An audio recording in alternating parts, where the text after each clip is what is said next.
एका सायंकाळी मुठा नदीच्या काठावर स्वतःचा जीव मुठा नदीत समर्पित करायला निघालेल्या काशीबाईला जर महात्मा फुलेंनी हात धरून वाचवलं नसतं तर महाराष्ट्रानं यशवंतासारखा एक चांगला डॉक्टर पाहिला नसता की ज्यांनी एकेकाळी पुण्यामध्ये प्लेगची साथ आली होती.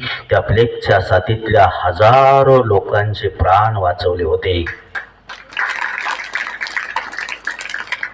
त्याच काशीबाईच्या पोटी जो यशवंता जन्माला आला त्याचा तळ हाताच्या फोडाप्रमाणे आमच्या क्रांतिज्योती सावित्रीबाई फुलेंनी त्याला लहानाचा मोठा केला, शिकवला, डॉक्टर केला, हॉस्पिटल उभं केलं आणि प्लेगच्या साथीमध्ये स्वतःच्या पाठीवर रोगी घेऊन आपल्या मुलाच्या दवाखान्यात सेवा शुश्रूषा करण्यासाठी जात असताना प्लेगानं तिलाच गाठलं आणि अखेरचा श्वास घेतला.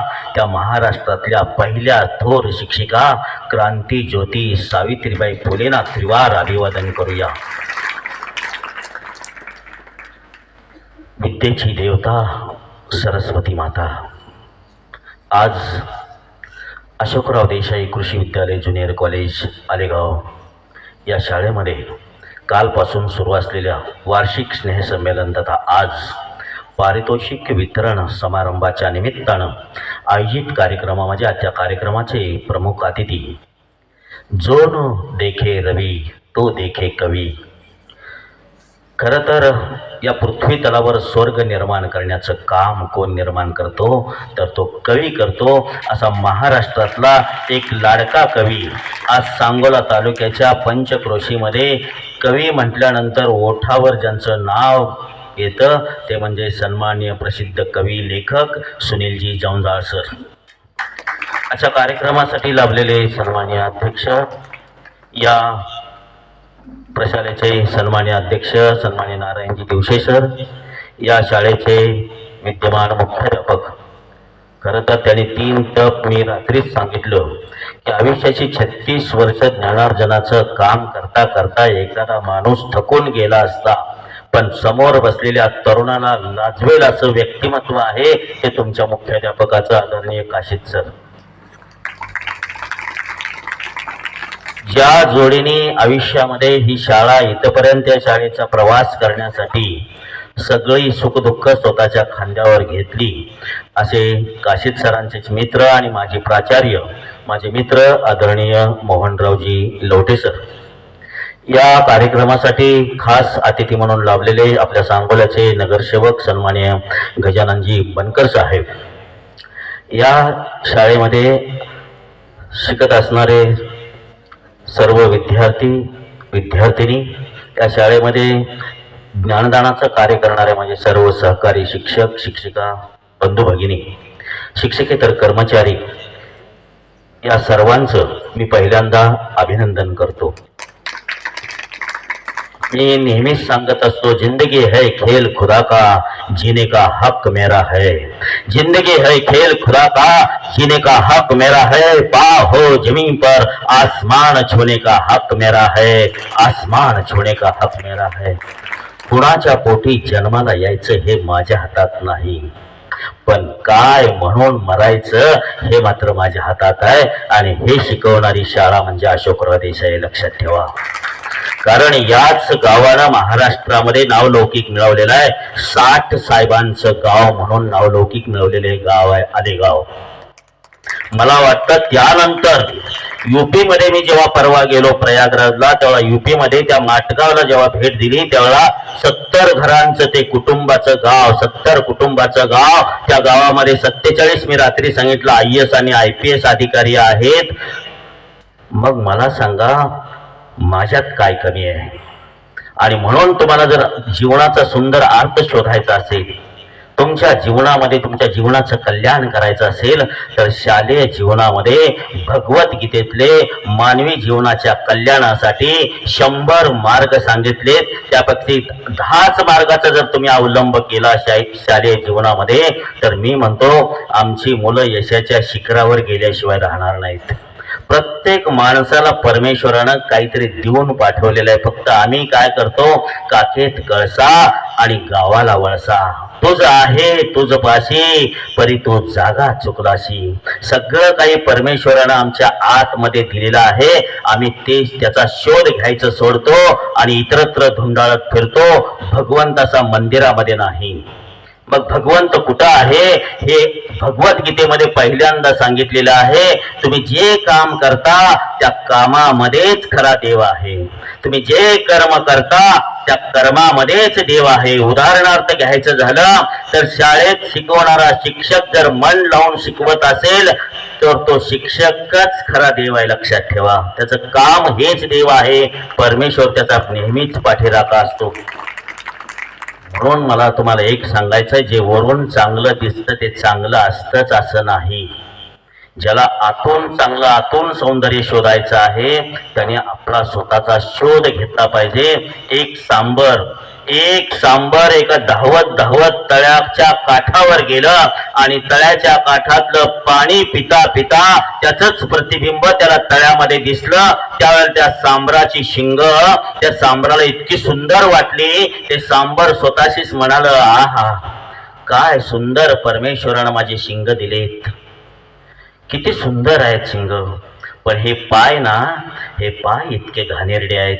का म्हणून परमेश्वरानं मला हे घाणेरडे पाय दिले असते, त्यापेक्षा दिलेच नसते तर बरे झाले असते. या विचारात गुंग झाला असताना इतक्यात शिकारी येऊ लागलेले पाहिले. आता शिकारी आपली शिकार करणार म्हणून ते सांबर जीवाच्या आकांतानं पळू लागलं आणि पळता पळता त्या सांबराची शिंग एका झुडपामध्ये अडकली आणि काही केल्या, कितीही प्रयत्न केला, खटाटोप केला तरी त्या झुडपात अडकलेली शिंगे काही त्याला बाहेर काढता आली नाहीत. शेवटी त्या पारद्याने शिकार साधली, त्या सांबराचा प्राण घेतला. त्यावेळेला मरणाच्या वेळी मृत्यू समयी सांबर म्हणाल, अरे केवळ पाणी पिता पिता या तळ्याच्या पाण्यामध्ये मी स्वतःचं प्रतिबिंब पाहिलं वेड्यानं आणि मी त्या शिंगाचं प्रतिबिंब पाहून माझा मीच खुश झालो की परमेश्वराने किती सुंदर शिंग दिले आहेत, परंतु इतके घाणेरडे पाय मला का म्हणून दिले, त्यापेक्षा दिले नसते तर बरे झाले असते. परंतु मला आत्ता कळून चुकलं की हे घाणेरडे जरी पाय असले तरी मला मरणापासून वाचवण्यासाठी आकांतानं पुढं वेग धारण करीत होते, धाव घेत होते,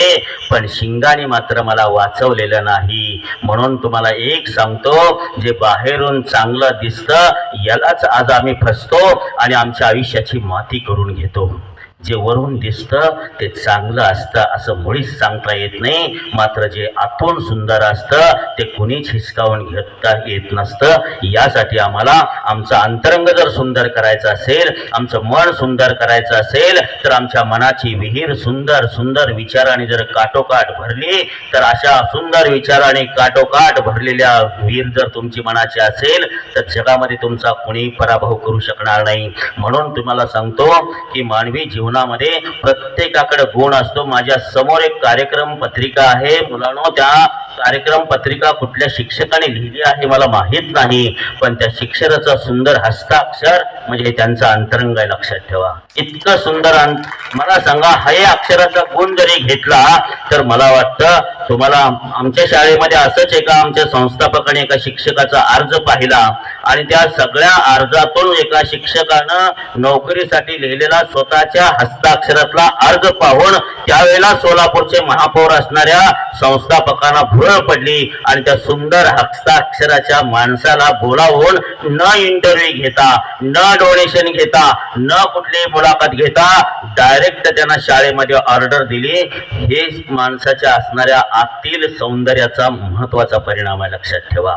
म्हणून आम्हाला प्रत्येकाकडून काहीतरी स्किल शिकता आलं पाहिजे, प्रत्येकाकडून स्किल शिकता आलं पाहिजे. कारण एकदा का हे स्किल माणसाला जगायला सामर्थ्य निर्माण करून देतं. बघा तुम्ही, मी रात्री सांगितलं वयाच्या 12व्या वर्षी आमच्या लता दिदीनं जर गाण्याच्या स्पर्धेमध्ये शाळेत भाग घेतला नसता आणि ते छोटंसं दिलरुबा नावाचं बक्षीस शाळेनं बहाल केलं नसता तर लता दिदी आमची जगाची गान कोकिळा ठरली नसती. लक्षात ठेवा.